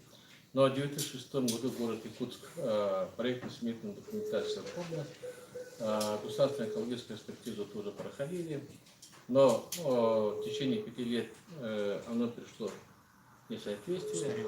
Да. 2006 года цена 147 миллионов рублей, рекультивация полигона 9 километра. Там площадь 302 гектара земли, объем мусора, сейчас не помню. 6 миллионов. Больше Да. 6 миллионов. Да, около 6 миллионов кубов. Ага. И мы провели совещание на уровне мэра города Якутска вот на днях. Поговорили о том, что предусмотреть финансовые средства на обновление проектно-сметной документации. Мы ранее вот эти документы направляли в Дальневосточный федеральный округ, федеральную программу «Чистая страна», где мы могли бы получить, конечно, более миллиарда рублей на рекультивацию этой деятельности. Но ввиду того, что срок истекли, придется собирать заново пакет документов, когда это все сделают и направить на эту федеральную программу «Чистую страну». А так пошли 4 свалки: город Якутск, Мирный, Нюрба и Вилюйск. На них будут предусмотрены финансовые средства. В 2020 году город Якутск более 500 миллионов рублей, и на них будет более 700 миллионов рублей, начиная с 2020-2021 годов. Понятно, спасибо. Вот скажите, пожалуйста, новая свалка, которая планируется, или полигон, как правильно назвать, на 26-м километре, она сейчас в какой стадии находится? В стадии проектирования. Стадия проектирования. Я понимаю, что я хочу... Соглашение было между Якутской экосети и городом до 2019 года, до сентября месяца, она должна заработать. Если этот полигон заработает, тогда этот закрывается в 9 километре и на рекультивацию. Ну он так по прокуратуре так-то закрыт. Это в 2019 году суд был, по решению суда это все. Да, он закрыт. Ну, суд Вот мы дал умалчиваем отсрочку такую вещь, да, исполнения, сидя, отсрочку что исполнения производства, суд. И мы каждый год... А уже было спроектирована вообще-то свалка на 26-м километре? Я говорю, на 5 лет она была спроектирована в 2006 году. Ну, А там же сейчас существенно водовре 18 год. Она давно стекло. Провели же экспертизу. Муниципалитет 2 года назад провел экспертизу вот проектно-исследовательной документации вот этой подсвалки. Институт Саха проект, по-моему, делал ее. И она была призвана не государственная экспертиза тоже, не она способна в восстановлению. определенное Да, время. она Так что заново, заново спроектировать. Тогда при наличии проекта можно войти в федеральную программу по значит, рекультивации вот подобных объектов размещения отходов. Она до 2025 года продолжается, эта программа. Но она запускается только в том случае, если, что рекультивация начинается только при наличии нового объекта размещения отходов, который стоит в госреестре, значит, на учете. То есть мы должны сначала новый полигон построить, и потом после этого войдем в федеральную Для того, программу. чтобы запустился новый полигон, каких-то существенных препонов, извиняюсь, да, такое слово применю, не существует, все нормально. То есть Да. в процессе идет, Да. все хорошо, все Пока, идет. То есть, пока мы находимся в графике. ну, дай бог, хорошо. Я считаю, прошу круглый стол состоявшимся, да, мы всех выслушали, в принципе, все услышали, я все записал. Понятные проблемы, как бы они не раз озвучивались. Нужно делать общий вывод. На сегодняшний момент у ОНФ есть свои предложения, но сейчас Валерий Алексеевич Без учета круглого скажет, стола да, без еще. учета круглого стола. Те, которые мы сегодня услышали, мы сформируем в качестве протокола круглого стола, направим вам всем, чтобы вы увидели, да, да. согласование. И просьба дополнить, если там вот видение, потому что всегда хорошая мысль приходит опосля. И Валерий Алексеевич сейчас позицию ОНФ выскажет на сегодняшний момент, которая сформирована, и с учетом потом ваших предложений мы внесем ее. Можно вопрос Да, всем здесь сидящим? Все-таки, уважаемые коллеги, как вы считаете, вот в части референдума, да, или как, все-таки как тариф утверждать, с квадратного метра или с куба на одного человека? Из человека. Ну да. Квадратного метра. Квадратный метр. Хоть голосовать. Хоть голосовать. Как перевозчик, конечно, лучше с квадратного метра. А вот как жилец, вот я сразу бы написала, а я не проживаю в этой квартире, почему я должна платить за эти отходы? И я буду настаивать на перерасчете, потому что образование отходов называется от жизни деятельности человека. А по закону содержание время по квадратным метрам. Подайте документы. По закону. Это уже коммунальное. Это уже коммунальная услуга, ребята. Но она же До переходит в свидания. коммунальную услугу. Нет, это вот на самом деле сейчас Валерий Алексеевич озвучит, это учтено в предложении ОНФ. Давайте сейчас Валерий Алексеевич резюмирует, вы предложение наше скажет. Ну, да, всем спасибо большое еще раз. И хочу сказать, что цель сегодняшняя была, что мы понимаем, что мы сейчас решить все не сможем, но есть вопросы. Цель сегодня, которую мы хотим достичь, это услышать еще раз и взять самое необходимое с собой на съезд, чтобы попробовать на федеральном уровне те законодательные акты и так далее по тарифам услышать Министерство Российской Федерации по изменению, по улучшению ситуации в целом в нашем регионе, в целом по стране. Вот один из таких предложений, которые мы подготовили, это было по всей стране у нас мониторинги шли этой проблемы. УНФ предлагает унифицировать систему расчета тарифов, установив везде исчисление отходов только в квадратных метрах. И отказаться от расчета отходов по квадратным метрам жилья. Наоборот. По квадратному, по квадратному. Человека, наверное. Человека только нет в Только с кубических метрах. Кубических метров, извиняюсь. Только Да, только, да. И отказаться от Поправил, у расчета меня тут квадрата. опечатка, да. Кубический метр, это понятно. Но на человека или на квадратный метр? Из расчета на человека, не квадратный метр. Так, должен применяться дифференцированный подход к обычным контейнерным площадкам и с раздельным сбором отходов, как в части санитарных правил, так и при расчетов тарифов. Вот это наше тоже. Еще раз, Что это, Почему что вы не не поняли? согласны? Потому что нет у вас, понимаете, Ну, мы- некуда раздельный сбор. Они все равно на одну свалку Я ведут. сейчас зачитываю, это общем я вначале сказал по стране. Это мониторинг проводился по стране. Есть специфика каждого города, не то что региона, а даже каждого города. Поэтому где невозможно это сделать, где будет специальный подход, но я все-таки считаю нужно зачитать это вот.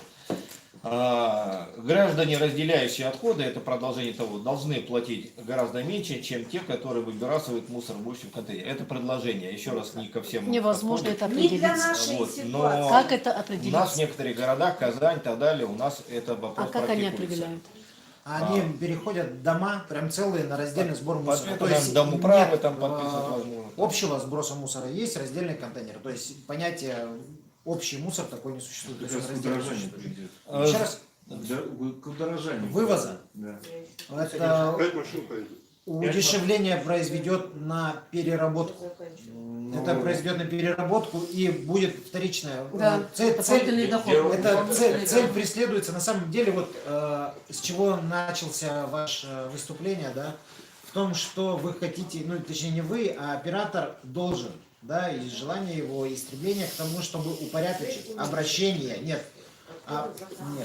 упорядочить обращение твердых коммунальных отходов на территории Российской Федерации. Как последствие этого уменьшить влияние на экологию и не допустить уничтожения ресурсов, которые могут идти в повторную переработку.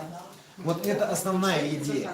Поэтому ОНФ на этом и настаивает, на том, что нужно переходить на раздельный сбор мусора, как это происходит во всем мире, и переводить не просто на полигоны вывозить и разделять, утяжелять работу оператора, а вовлекать в данный процесс уже непосредственно жильцов, чтобы жилец уже на моменте образования отходов производил Это разделенный. отдельный круглый Это понятно, стол. это понятно. Это предложение. Это в будущем, ОНФ, мы к этому это должны. в будущем. Из чего должен... Нам бы Подождите, мерзли бытовые отходы давайте, отделить. давайте. Да, Валерий Алексеевич, подожди. Теперь вот пункты, которые мы еще раз говорю, повторюсь, цель наша, еще раз, не указать там вот на недостатки, это хорошо, но еще что-то предложить и помочь как-то. Вот, потому что поругать у нас много кто, покритиковать есть много. Наша задача, мы стараемся все-таки внести конструктив в любое и предложить какое-то решение, и заслушивая экспертов. Вот, в качестве эксперта сегодня вот, спасибо большое, что пришел сегодня. Вот, до 2024 года необходимо установить нулевую ставку НДС при формировании тарифа регионального оператора на обработку и унитаризацию отходов. Эти же меры должны коснуться и переработчиков, для которых мы предлагаем минимум до 2024 года объявить налоговые каникулы полностью. Это мы будем выходить на федеральный уровень. Это поможет удешевить, хоть как-то помочь, потому что мы говорим о тарифах в основном проблеме. Но почему-то забываем о государственной налоговой службе и так далее. Хорошо, да. Это только- было только в моем есть выступлении, но вопрос, мне да, не дали вот вы сказать сказали про НДС на обработку, на утилизацию и переработку. Из Да. того, что вы назвали, подлежит регулированию только утилизации. Ну, Причем захоронение. вернее захоронение. А вы под утилизацией имеете в виду переработку? Нет, обработка тоже подлежит. Обработка тоже подлежит. Да, Это все в Когда вы хотите сделать... Это мы Может, ОНФ вообще услуги говорит регионального о том, да, оператора? о том, что услуга регионального. На сегодняшний момент вы утвердили тариф, НДС находится внутри. Нет, мы он считаем будет- вообще он плюсом, будет, да. он будет плюсом, он будет сверху. Да. То есть вот к этим утвержденным даже, пускай 372 рублям, там, возможно, да, или 272 Речь о рублям, том, НДС еще сверху накрутится. Это- Плюс это- 20%. Нет, Ляжет. мы Это ляжет говорим на простого тогда, мы представителя. говорим тогда нужно на регионального оператора, Да. а не по услугам его. То есть Да. у нас Делите по 5 услугам. Да, услуг. мы об этом и Прямо говорим. нулевую да. ставку Вот НДС на я услуги думаю, что мы регионального оператора. доработаем эти Прямо вот так вопросы. напишите, на услуги Также регионального необходимо оператора. зафиксировать единый размер платы за негативное воздействие до 2024 года на окружающую среду на уровне 2018 года. То есть, чтобы, Хорошо. Не изменять. чтобы не допустить внезапного повышения тарифа, пока система по обращению с отходами в полную силу не заработает по новым правилам. Это тоже федеральный вопрос, мы с ним будем выходить на наше правительство. Вот. Ну, тут я вот остальные пункты пока у нас есть, не буду зачитывать. То, что должна быть градация для Да, ветеранов труда, да, пенсионеров. это по льготам, что есть у нас, Многодетных. есть престарелые, бабушки, там какие у них отходы там, да, есть ветераны, которые там и так далее. Это малое количество. адресные субсидии. Нет, это малое количество людей, очень оно незаметное. Вот, У нас же есть адресные субсидии. Это адресные субсидии, да? Адресные субсидии вообще Ну, отклассные. у нас ветеранов, допустим, не у всех есть адресные субсидии. Это Каждый малоимущих только есть. не каждый может знать о том, что существует адресная субсидия, поэтому мы Это хотим- социальный вопрос. Здесь это можно подойти, как комитет подошли к социальной капремонту. работы. Да. В капремонте же есть для пожилых, да? Да. Для пожилых. Ну и А у нас возврата в заключение скажу, что сегодня у нас разговор хоть был такой эмоциональный, но все-таки он был конструктивный. И все хотели выяснить все-таки, как нам наладить так, чтобы 1 числа и вообще, вот я все-таки, мы с самого начала начал, что ОНФ не согласен в формировании тарифов, самоопределения. Сейчас еще прозвучало, что вообще схема сырая. Вот. Конечно же, до 1 числа у нас время осталось вообще очень мало. Мы, наверное, будем, не знаю как, просить отсрочить вхождение, что иначе у нас будет, да, избежать коллапса, перестраховаться. Лучше 7 раз отмерь, 1 раз подпиши. Вот, я не знаю, это наше мнение, да, вот учетом вашего мнения сегодняшнего, мы протокол, все вот ваши предложения услышали, внесем.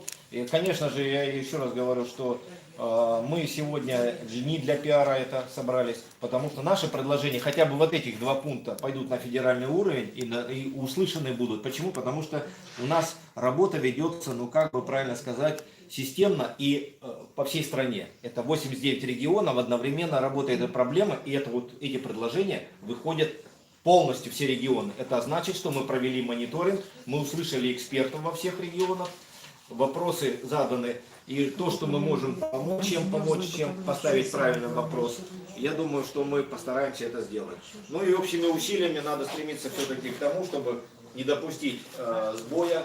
И вот прозвучало мне тоже очень как-то странно, почему сейчас не продлены договора, да, вы не знаете, в этом неведении. Потому что никто не знает, как Сейчас будет работать нужно с как 1 можно января. быстрее все-таки разнесите, чтобы было понятно, что будет у нас.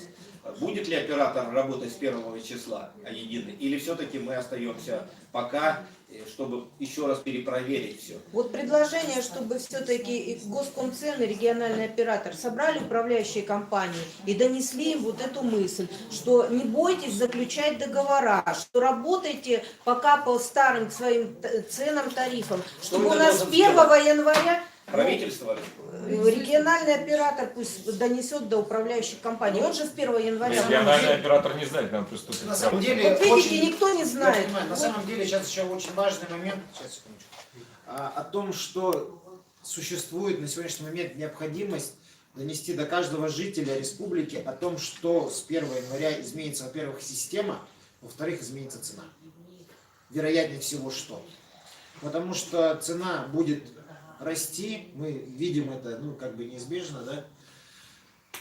Конечно, все желание наше, мое в первую очередь, наоборот, удешевить для меня, как потребителя, да, коммунальных услуг, стоимость, как бы, в надежде на то, что оператор сможет зарабатывать на мусоре денежные средства, то есть, по идее, давным-давно еще прозвучала такая идея, что будут покупать мусор у людей, то есть им еще платить деньги за мусор, который будут сдавать. Ну, это утопия, наверное, это невозможно.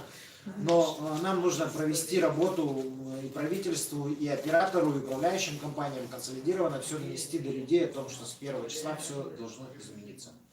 Поэтому, Юр, давай секунду реплику, которую ты хочешь сказать, скажи.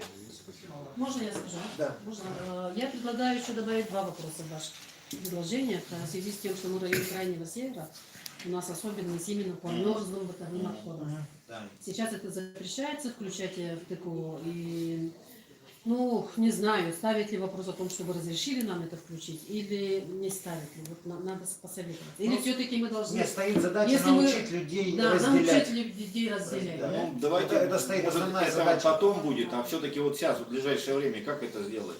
Мы многому чему должны научить людей, но мы знаем, как поступать люди. Сейчас мне показали ролик, вот прям ЛФ делал рейды, люди выносят это помои, и вот прям стараются, отойдут в сторону, все равно выливают мимо и так далее. То есть, ну, есть разные социальные слои у нас. Есть культурные люди, их и обучать не надо, а есть не очень.